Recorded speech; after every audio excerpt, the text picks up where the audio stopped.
Save. और हम सोच रहे होंगे कि ये कैसी बात हम आज देखने जाने वाले हैं।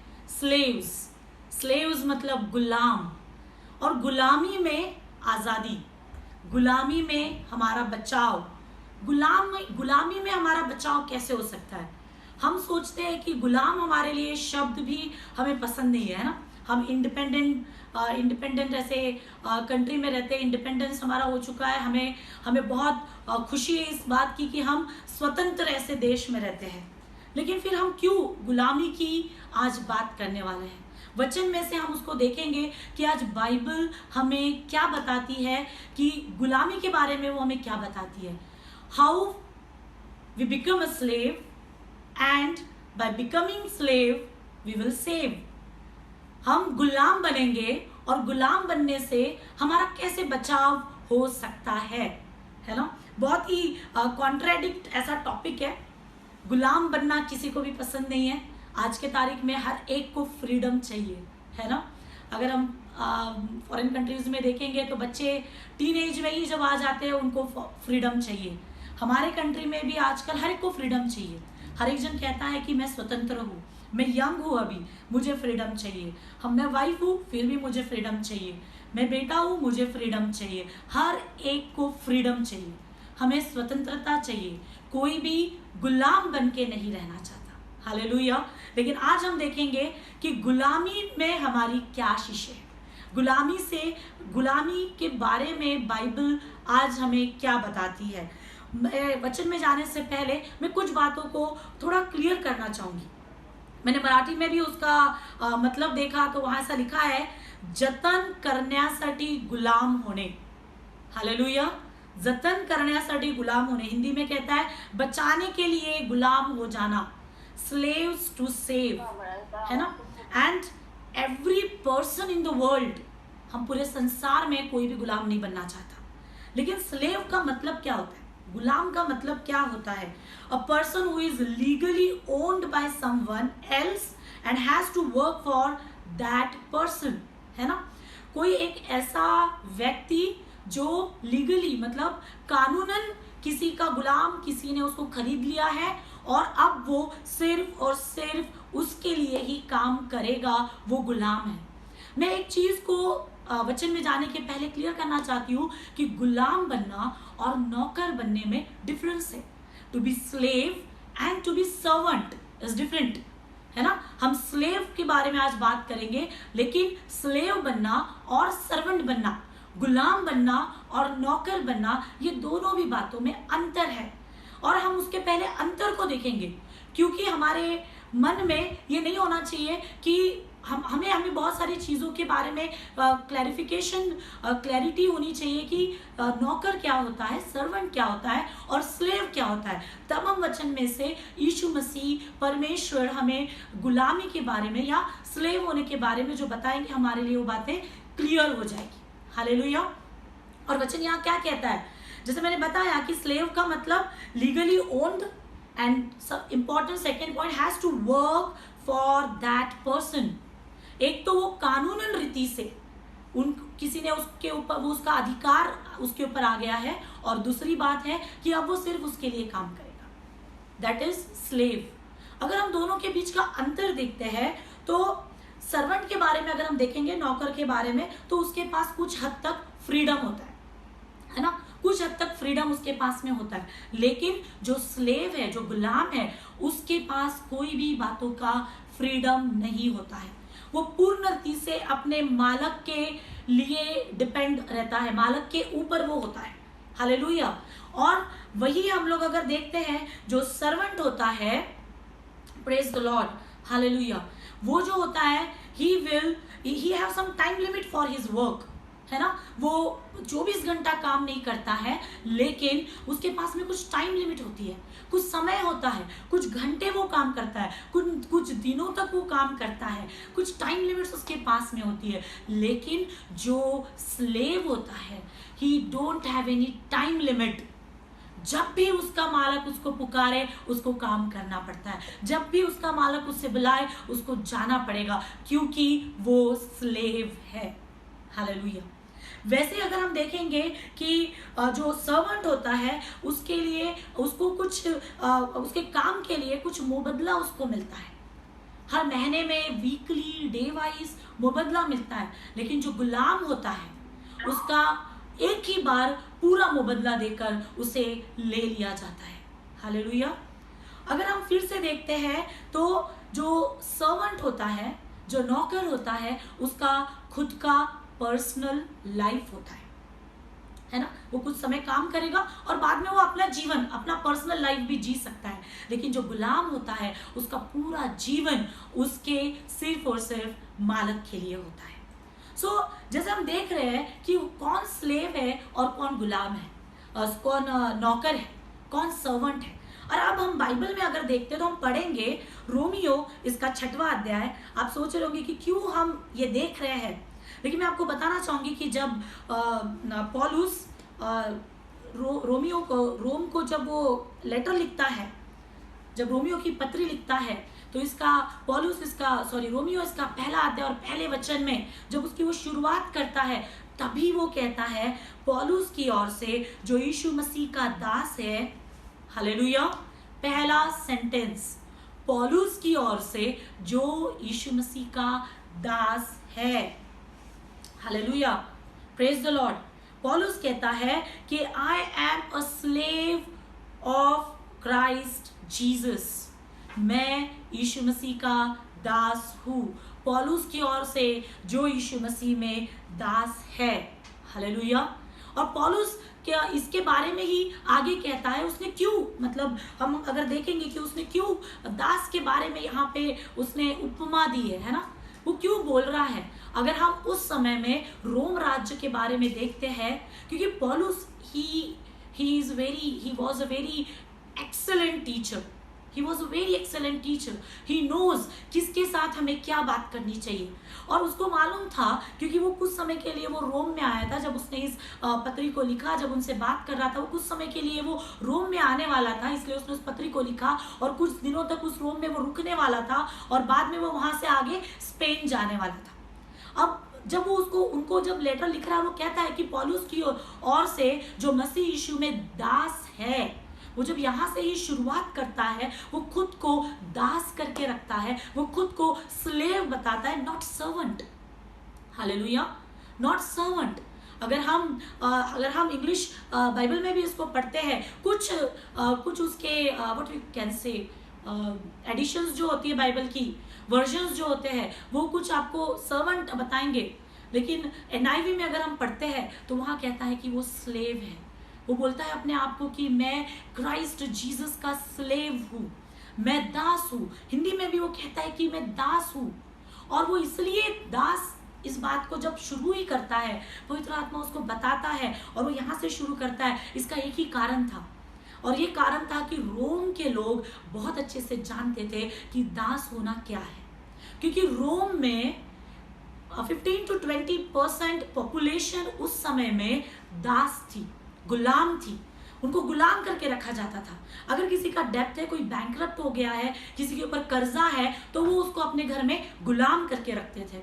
अगर कोई पहले से ही उनके घर में गुलाम है तो उनके बच्चे भी उनके घर में गुलाम करके रहते थे। गुलामी ये रोम साम्राज्य का एक कल्चर था। हालेलुया। और इसलिए पौलुस जो है वो रोम के लोगों को जब वो परमेश्वर के बारे में बताना चाहता है तो वो दास होने के लिए ही फिर से कहता है, क्योंकि वो जानते हैं कि दास होना मतलब क्या है। हालेलुया। हमें ये समझना पड़ेगा कि दास होना मतलब क्या है। उनको मालूम था अगर हम किसी के दास है तो हमारे ऊपर में उसकी अथॉरिटी कितनी है। हमारा समय हमारा नहीं है। हालेलुया। हमारी कोई बातें हमारी नहीं है, हमारी कोई पर्सनल लाइफ नहीं है, पूरा वो सिर्फ और सिर्फ उस मालिक का है। और ये बातों को रोम के लोग बहुत अच्छे से जानते थे और इसलिए पौलुस रोम के लोगों को दास का उदाहरण देके, दास होकर वो बता रहा है कि मैं भी मसीह में दास हूं।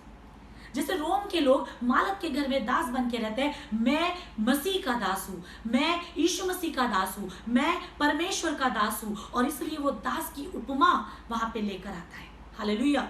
हम पढ़ेंगे रोमियो इसका 6वां अध्याय और 15वां वचन। Praise the Lord. हालेलुया। यह वचन क्या कहता है? तो क्या हुआ, उसके पहले का मैं 14वां वचन पढ़ना चाहूंगी। रोमियो 6वां अध्याय और 14वां वचन। तब तुम पर पाप की प्रभुता न होगी, क्योंकि तुम व्यवस्था के अधीन नहीं वरन अनुग्रह के अधीन हो।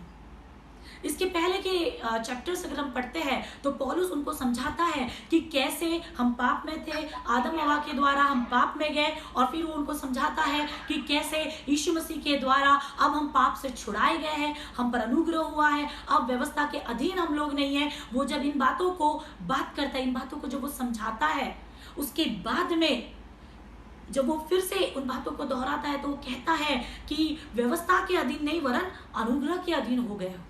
हालेलुया। और मैं सबसे पहली बात मैं जो आपके साथ में आज बांटना चाहूंगी, यहाँ ऐसा है कि 15वां वचन अब ऐसा है, वो खुद ही इसको कहता है, तो क्या हुआ, क्वेश्चन मार्क। 15वां वचन, तो क्या हुआ, क्या हम इसलिए पाप करें कि हम व्यवस्था के अधीन नहीं वरन अनुग्रह के अधीन है। Hallelujah, hallelujah. वचन कह रहा है, क्या हम इसलिए पाप करें कि अब हमारे ऊपर कोई व्यवस्था नहीं है, अब हमारे ऊपर कोई कानून नहीं है, लेकिन अब परमेश्वर का अनुग्रह हम पर हो गया है, अब परमेश्वर की दया मुझ पर आ गई है क्योंकि मेरा परमेश्वर दयालु है, क्या इसलिए अब हम पाप करें? Praise the Lord, hallelujah. वचन कह रहा है, पौलुस कह रहा है, क्योंकि अब हम व्यवस्था के अधीन नहीं है और अब अनुग्रह हमारे ऊपर में आ गया है, क्या इसलिए हम पाप करें? Hallelujah, praise the Lord, praise the Lord.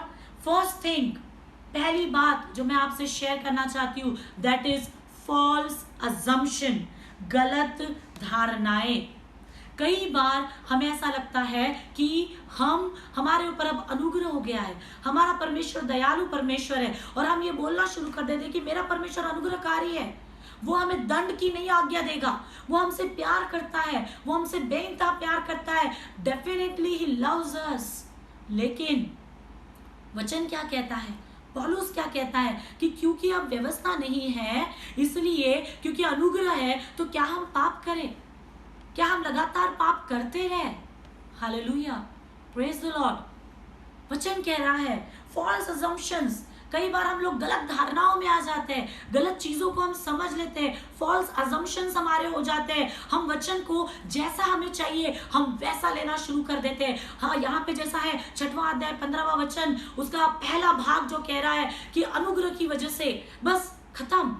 इसका 14वां वचन जो कह रहा है कि तुम अब व्यवस्था के अधीन नहीं हो लेकिन अनुग्रह के अधीन आ गए हो, खत्म, हम अनुग्रह के अधीन आ चुके हैं, अब हमारे ऊपर में कोई भी बात दूसरी नहीं। लेकिन पौलुस आगे कुछ कह रहा है, पौलुस आगे बता रहा है कि तुम अब व्यवस्था के अधीन नहीं हो, अनुग्रह के अधीन हो, तो भी क्या अब हमें पाप करते रहना चाहिए? मैं दूसरी बात आपसे बताना चाहूंगी और वो है द फर्म आंसर। पौलुस खुद ही प्रश्न बता रहा है और वो उसका फर्म आंसर दे रहा है, फर्म आंसर, कोई भी उसमें डाउट नहीं है उस आंसर में, है ना, दृढ़ उत्तर, दृढ़ उत्तर। दूसरी बात, पहली बात है फॉल्स अजम्पशन। कई बार हम वचन को पढ़कर फॉल्स अजम्पशंस करते हैं, गलत धारणाएं बना लेते हैं, हमें जो सही लगता है हम उसको पकड़ लेते हैं, हमें जैसा लग रहा है हम आधा बात ले लेते हैं। लेकिन दूसरी बात पौलुस कहता है, दृढ़ उत्तर देता है, और वो कहता है इसका रोमियो का 6वां अध्याय 15वां वचन और उसका दूसरा भाग, वो कहता है कदापि नहीं। हालेलुया, कदापि नहीं, प्रेज द लॉर्ड। इसको अगर हम ग्रीक में देखेंगे तो वहां पे ग्रीक लैंग्वेज में उसको ऐसा लिखा है, नो 1000 टाइम्स, दृढ़ आंसर, दृढ़ आंसर, है ना, it's the firm answer of Paul, firm answer है पौलुस का, कदापि नहीं। क्या अब हम व्यवस्था के अधीन नहीं है, अब हम अनुग्रह के अधीन है, क्योंकि यीशु मसीह हमसे प्यार करता है, क्योंकि यीशु मसीह दयालु है, क्योंकि यीशु मसीह हमारे लिए परमेश्वर के पास में बैठ के विनती कर रहा है, तो क्या हम लगातार पाप करते रहे? पौलुस दूसरे भाग में दृढ़ता से कहता है कदापि नहीं। ग्रीक भाषा में कहते 1000 times, 1000 times no, 1000 times no. क्योंकि हम अनुग्रह के अधीन है इसलिए हम पाप नहीं कर सकते। Praise the Lord. तीसरी बात हम देखेंगे इसी में, द फैमिलियर एनोलॉजी, अगर हम आगे उसको पढ़ते जाते हैं, तीसरी बात है, जैसे मैंने आपको शुरुआत में ही कहा, क्योंकि जिन बातों से वो लोग फैमिलियर है, ऐसी ही उपमा आगे पौलुस उनको देता है। फिर से पौलुस ने खुद को दास कहा, अब वो रोम के लोगों से वो क्या कहता है, देखेंगे 16वां वचन। क्या तुम नहीं जानते कि जिसकी आज्ञा मानने के लिए तुम अपने आप को दासों के समान सौंप देते हो, उसी के दास हो। हालेलुया। जिसकी आज्ञा मानने के लिए हम अपने आप को सौंप देते हैं, तुम उसके दास हो जाते हो। कहता है क्या तुम नहीं जानते, वो रोम के लोगों से कह रहा है कि तुम्हें पता नहीं है कि दास कौन होता है। हम जिसकी आज्ञा मानने के लिए अपने आप को दे देते हैं, हम जिसकी बातों को सुनने के लिए हम अपने आप को दे देते हैं, हम जिसकी बातें मानते हैं, हम जिसके अनुसार करते हैं, हमें जो बता रहा है हम उसके अनुसार करते हैं, तब हम उसके दास हो जाते हैं। हालेलुया। तब हम उसके दास हो जाते हैं। वचन कह रहा है, द फैमिलियर एनालॉजी वो यूज कर रहा है, वो एक एकदम परिचित ऐसी उपमा, एग्जाम्पल वो दे रहा है। Hallelujah. And that's why I says, Paulus is an excellent teacher, excellent teacher. उसे मालूम है कि कैसी बात उसको करनी चाहिए, कैसे उसको बताना चाहिए। उसने बताया उनको, रोम के लोगों को, क्या तुम नहीं जानते कि दास कैसा होता है। वो अपने आप, जिसकी बात वो सुनता है, जिसकी बात वो मानता है, जिसकी आज्ञा वो मानता है, वो उसका दास हो जाता है, स्लेव हो जाता है। हालेलुया। आगे हम देखेंगे, यहाँ पे अगर हम देखते हैं, जैसे मैंने आपसे कहा कि रोम में मैक्सिमम लोग जो थे वो दास थे, बड़ा क्राउड, बड़ा मॉब ये दास था। लेकिन वचन हमको इसके बारे में क्या बताता है, हम देखेंगे कि पौलुस उनका ध्यान अब नेचुरल दास से वो आत्मिक रीति से दास होने की ओर लेके जा रहा है। और वो उनसे बात करता है, उनसे कहता है कि आगे हम अगर पढ़ते हैं 18वां वचन, और पाप से छुड़ाए जाकर धर्म के दास हो जाए। Praise the Lord. 17वां वचन, इसका 17वां वचन को हम फिर से पढ़ेंगे। परंतु परमेश्वर का धन्यवाद हो कि तुम जो पाप के दास थे, अब मन से उस उपदेश के मानने वाले हो गए जिसके सांचे में ढाले गए थे, और पाप से छुड़ाए जाकर धर्म के दास हो गए। हालेलुया।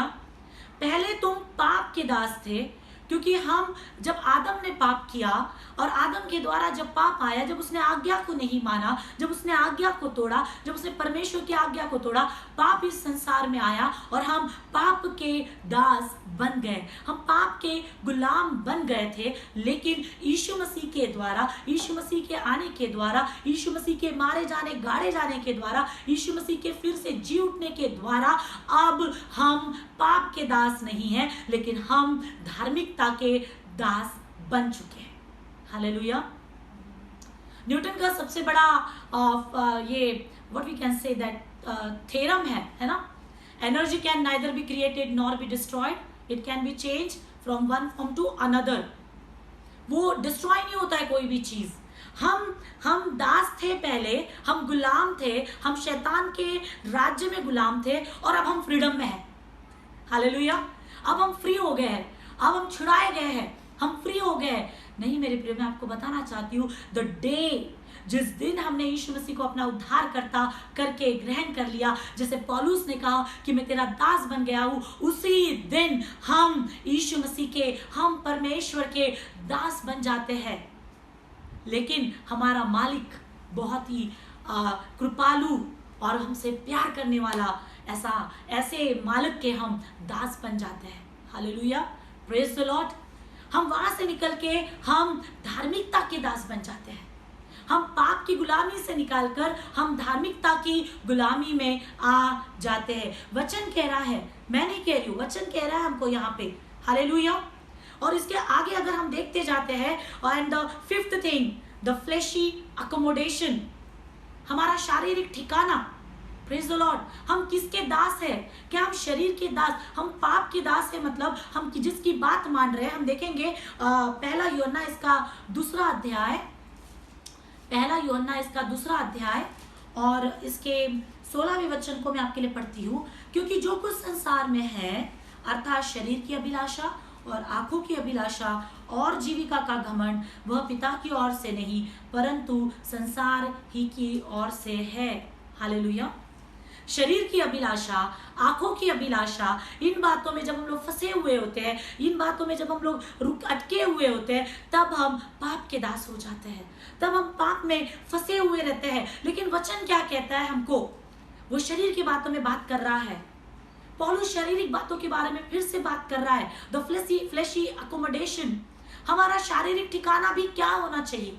हमने कहाँ दास होना चाहिए? हम जो देखते हैं वो पवित्र होना चाहिए, हम जो सुनते हैं वो पवित्र होना चाहिए, हम जो बोलते हैं वो पवित्र होना चाहिए। हालेलुया।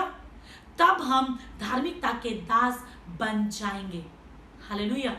यहेजकेल हम देखेंगे, यहेजकेल इसका 36वां अध्याय, यहेजकेल इसका 36वां अध्याय, और हम इसके 26 और 27 को देखेंगे। 26 को देखेंगे, मैं तुमको नया मन दूंगा। हालेलुया। जब हम यीशु मसीह के दास हो जाते हैं, when we will be a slave in Christ Jesus, तब क्या होता है? जब हमने अभी देखा पहला यूहन्ना इसका 2 अध्याय 16वें वचन में कि जब हम संसार के रहते हैं तो हम शरीर की अभिलाषा, हमारी आंखों की अभिलाषाओं के अनुसार चलते हैं। लेकिन जब हम यीशु मसीह के दास हो जाते हैं, जब हम परमेश्वर के दास हो जाते हैं, तब क्या होता है? तब परमेश्वर हमारे साथ में क्या करता है? वचन कहता है, मैं तुमको नया मन दूंगा। हालेलुया। परमेश्वर हमको नया मन देगा। आगे वचन कहता है, और तुम्हारे भीतर नई आत्मा उत्पन्न करूंगा। Praise the lord. वो नया मन देगा, वो नई आत्मा देगा, और तुम्हारी देह में से, वेरी इंपॉर्टेंट, और तुम्हारी देह में से पत्थर का हृदय निकाल कर तुमको मांस का हृदय दूंगा। Hallelujah, hallelujah, hallelujah. Praise the lord. वो हमें नया मन देगा, वो हमें नई आत्मा देगा, वो हमारे अंदर से पत्थर का हृदय निकाल कर वो मांस का हृदय हमें दे देगा। Praise the Lord. हालेलुया। कितना अद्भुत है हमारा परमेश्वर, कितना अद्भुत है हमारा महान परमेश्वर, कितना दयालु है। उसके नजर से, उसके भवन में दास होना भी राजकुमार होने से कम नहीं है। Praise the Lord. उसके राज्य में दास होना भी एक प्रिंस होने से कम नहीं है। हालेलुया। Praise the lord. वो हमसे इतना प्यार करता है, वो हमें नई आत्मा देना चाहता है, वो हमें नया मन देगा, वो हमें नया हृदय देगा, वो मांस से भरा हुआ हृदय देगा जब हम उसके लिए अपने आप को दे देते हैं। Praise the Lord. Hallelujah. Hallelujah. I am so excited about this. What is, हम लोग अगर स्लेव के बारे में अगर हम सोचते हैं, हम बहुत निराश रहते हैं। हमें लगता है कि नहीं, मुझे दास नहीं बनना। दास इस शब्द भी हमें पसंद नहीं आता है, लेकिन परमेश्वर के राज्य में दास बनना ये उत्तम बात है। Hallelujah, hallelujah. और अगर हम देखेंगे यहाँ वचन में परमेश्वर पौलुस के बारे में, आपके लिए मैं फिर से एक बार बताऊंगी कि पौलुस किस तरह का दास है। उसने सिर्फ यही नहीं बताया कि वो दास है। रोमियो इसका 1 अध्याय और पहले वचन में हम वापस जाएंगे। पौलुस ने सिर्फ ये नहीं बोला कि पौलुस की ओर से जो यीशु मसीह का दास है, लेकिन आगे वो कहता है और प्रेरित होने के लिए बुलाया गया। Praise the Lord. और बुलाया गया और परमेश्वर के उस सुसमाचार के लिए अलग किया गया है। Praise the Lord. अलग किया गया है। हालेलुया। मैं आपको बताना चाहती हूँ कि जिस दिन हमने परमेश्वर को ग्रहण कर लिया, जिस दिन हमने यीशु मसीह को ग्रहण कर लिया, जिस दिन उद्धार हमारा हो गया, जिस दिन हम लोग बॉर्न अगेन हो चुके हैं, जिस दिन हमारा फिर से नया जन्म हो गया, हमें भी पौलुस की तरह ही हमें ये निश्चय करना है कि प्रभु मैं तेरा दास बनना चाहता हूँ, मैं तेरे करीब आना चाहता हूँ। तब मेरा परमेश्वर हमें नया मन देगा, हमें नई आत्मा देगा, हमारे अंदर से पत्थर का हृदय निकाल कर हमारे अंदर मांस का हृदय देगा, और फिर हम हमारी बुलाहट को, हमारे अलग किए जाने को हम समझ जाएंगे। हालेलुया। आपसे बुलाए गए नहीं है। पौलुस कहता है कि मैं अलग भी किया गया हूँ। Praise the lord. वो कहता है पहली बात, I am choose by God to be an apostle, और दूसरी बात, sent out to preach his God good news. Hallelujah, praise the lord. मैं बुलाया गया हूं प्रेरित होने के लिए, आप बुलाए गए हैं प्रेरित होने के लिए। परमेश्वर के राज्य में दास होना मतलब पोछा मारना, गाड़ी पोछना, झाड़ू पोछा करना, ये काम नहीं है। परमेश्वर के राज्य में अगर आप बुलाए गए हो तो हमें ये समझना है कि मेरा काम क्या है, मैं क्यों बुलाया गया हूं, मुझे क्यों बुलाया गया है। पौलुस समझ गया था, पौलुस जान गया था कि मैं मसीह का दास इसलिए बना हूं, मैं मसीह में इसलिए आ गया हूं, इसलिए क्योंकि मुझे इसलिए बुलाया गया है कि मैं उसका प्रेरित बन जाऊं, और मुझे संसार से, मुझे लोगों से अलग इसलिए किया गया है कि मैं सुसमाचार सुनाता जाऊं। Praise the Lord. हमें आज समझना पड़ेगा कि परमेश्वर ने मुझे क्यों बुलाया है। Praise the Lord. दो क्वेश्चंस मैं आज आपके सामने रखना चाहूंगी। हमें अपने आप से ये पूछना बहुत जरूरी है। एवरी फॉलोअर्स ऑफ क्राइस्ट, हर एक जन जो मसीह के पीछे चलता है, उसे आज अपने आप से इस बात को पूछना बहुत जरूरी है। क्या हम अपने आप से क्या पूछ रहे हैं? अदरवाइज हम कह सकते हैं what do I want to do, मैं क्या करना चाहता हूं। क्या ये प्रश्न सही है? या what does Jesus Christ want me to do, यीशु मसीह क्या चाहता है कि मैं करूं, मैं क्या करना चाहता हूं, या यीशु मसीह क्या चाहता है कि मैं करूं। हालेलुया। ये दो प्रश्न आज हमारे पास में है। पहला प्रश्न ये हमें संसार की ओर लेके जाएगा, मैं क्या करना चाहता हूं, है ना। पहला यूहन्ना इसका जैसे हमने अभी देखा है, पहला यूहन्ना इसका 2 अध्याय और 16वें वचन के अनुसार, क्या मैं शरीर की अभिलाषाओं के अनुसार जाना चाहता हूँ? क्या मैं आंखों की अभिलाषाओं की ओर से जाना चाहता हूँ? मैं क्या करना चाहता हूँ? अगर ये प्रश्न मैं मुझसे पूछती हूँ कि मैं क्या करना चाहती हूँ, तो मैं अपने दिमाग से सोचूंगी, मैं अपने मन से सोचूंगी, मुझे जो सही दिख रहा है मैं उसके अनुसार, जो मुझे अच्छा दिख रहा है। जैसे लूत ने देखा, उसने देखा अच्छी जमीन कहाँ पे है और वो उधर चला गया आंखों के अनुसार। हालेलुया। क्या मैं मेरी आंखों के अनुसार, मेरी समझ के अनुसार, what I want to do? अगर ये प्रश्न अगर आपके पास में है तो पहला यूहन्ना 2 अध्याय 16वें वचन के अनुसार शायद हम, हमारी समझ, हमारे देखने के हिसाब से हम उस ओर चले जाएंगे। हालेलुया। लेकिन अगर मैं ये प्रश्न मुझसे पूछती हूँ, मैं ये प्रश्न लगातार every morning, every night before going to bed, every early morning when I get up from the bed, and I will ask Jesus what you want to do, what you want to do to me. मैं क्या करूं यीशु मसीह, मैं तेरे लिए क्या करूं, या तू क्या चाहता है कि मैं क्या करूं? परमेश्वर तू क्या चाहता है कि मैं क्या करूं? तब उसी समय यहेजकेल इसका 36वां अध्याय 26वें वचन के अनुसार जब हम उसको पूछेंगे, वो हमें नया मन देगा, नई आत्मा देगा, वो हमारे पत्थर के हृदय को बदल के मांस का हृदय दे देगा। हालेलुया। अगर मैं ये प्रश्न अपने आप से फिर से संसार के हिसाब से पूछती हूँ, जैसे हमने शुरू किया था कि हम लोग कई बार फॉल्स अजम्पशंस शायद लेना, वचन को आधा लेना शुरू कर देंगे। अनुग्रह है, मैं ये भी कर सकता हूँ। अनुग्रह है, क्या होता है अगर कुछ कर लिए तो? अनुग्रह है, क्या होता है आज अगर मैं किसी अनबिलीवर से शादी कर लूँ, क्या प्रॉब्लम है? कल मैं फिर से परमेश्वर से माफी मांग लूंगी। जवानों के साथ में मैं इस बात को शेयर करना चाहती हूँ। अनुग्रह का समय है, ठीक है। आज एक दिन दोस्त के साथ स्मोक कर लिया, आज एक दिन दोस्त के साथ एक पैक ले लिया, क्योंकि अनुग्रह है। कल मैं भवन में जाके परमेश्वर से माफी मांग लूंगा और मेरा परमेश्वर मुझे माफ भी कर देगा। हालेलुया। लेकिन the second thing, the firm answer of Paulus is कदापि नहीं, क्योंकि अनुग्रह है, क्योंकि अब हम अनुग्रह के अधीन हैं और व्यवस्था के अधीन नहीं हैं। हम कदापि पाप ना करें, अपने आप को पवित्र रखिए। This is the only certificate. Christians का, एक धर्मी होने का एक ही सर्टिफिकेट है और वो है पवित्रता। पवित्रता। हालेलुया। क्या हम अपने आप को पवित्रता के लिए दे रहे हैं या हम अपने आप को पाप के लिए दे रहे हैं? कौन सी जगह पे हमने अपने आप को रखा है?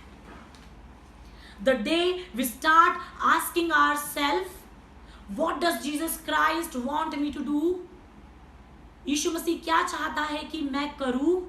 मैं आपको बताना चाहती हूँ कि वो हमारे मार्गों के लिए उजियाला बन जाएगा। वो हमारे मार्गों को ओपन करना शुरू कर देगा। वो हमारे मार्गों में से पहाड़ों को हटाना शुरू कर देगा। पहाड़ उखड़ के नदियों में गिर जाएंगे। हालेलुया। रास्ते सीधे हो जाएंगे। Praise the Lord. और परमेश्वर अद्भुत रीति से हमारे जीवन में काम करना शुरू कर देगा। मैं आपको उत्साहित करना चाहती हूँ कि 6वां अध्याय पूरा पढ़िए। उसमें अद्भुत रीति से पौलुस बात कर रहा है।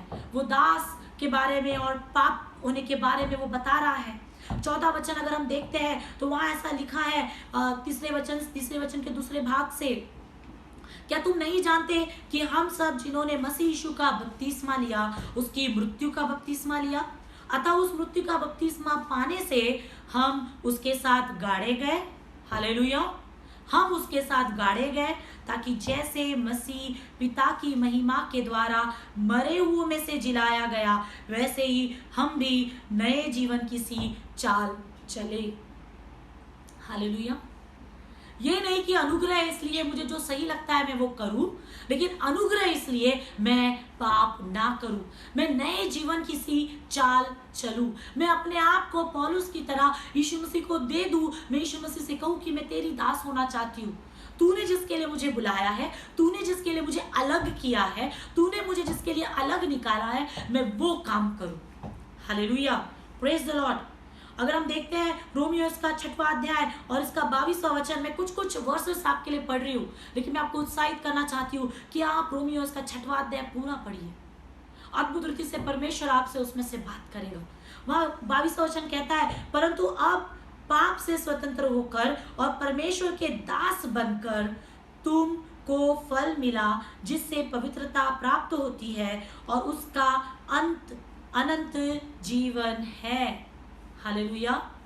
जब हम यीशु मसीह के दास हो जाते हैं, परमेश्वर क्या कह रहा है? जब हम दास बनकर उसके पास आते हैं तो उसका फल हमें पवित्रता में ही मिलेगा।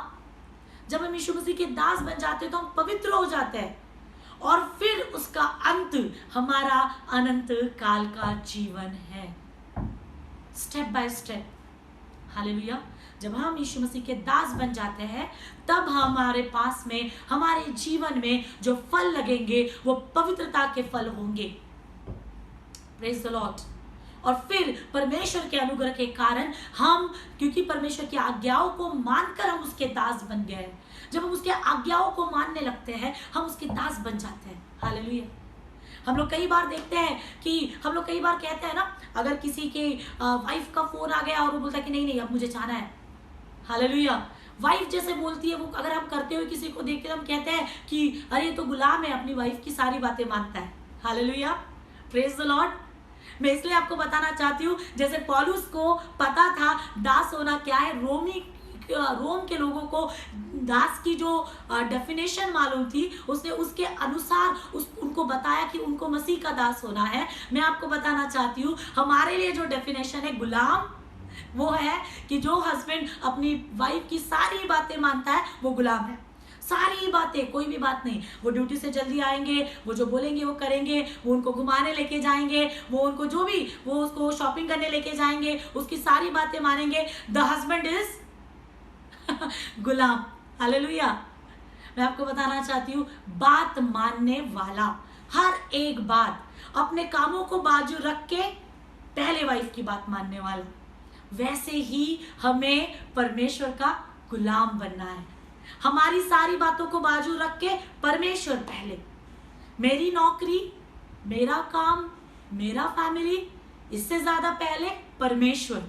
परमेश्वर मुझे बुला रहा है, परमेश्वर के पास मुझे आना है, मेरा प्रार्थना का समय है, मेरा वचन पढ़ने का समय है, मेरा चर्च जाने का समय है, कोई दूसरी बात नहीं उसमें। तब हम मसीह के सही मायने में गुलाम बन जाएंगे।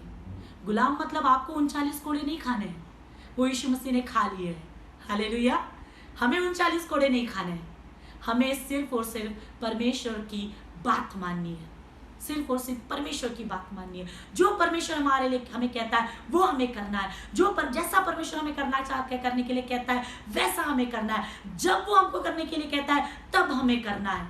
नो एक्सक्यूज, कोई एक्सक्यूज नहीं। Hallelujah. So I have best husband, और मैं जानती हूँ कि वो मेरी बात कैसे मानते हैं, और उनसे मैं सीख रही हूँ कि मुझे परमेश्वर की बात कैसी माननी चाहिए। नो एक्सक्यूज, नेवर, कोई एक्सक्यूज नहीं।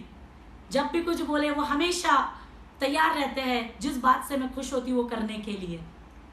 एंड मुझे आज समझ में आ रहा है कि अगर मुझे भी परमेश्वर के साथ वैसे ही संबंध होने चाहिए। No excuse. परमेश्वर जिस बात से खुश होता है वो सब करने के लिए तैयार हो जाना, मतलब मसीह में दास बन जाना।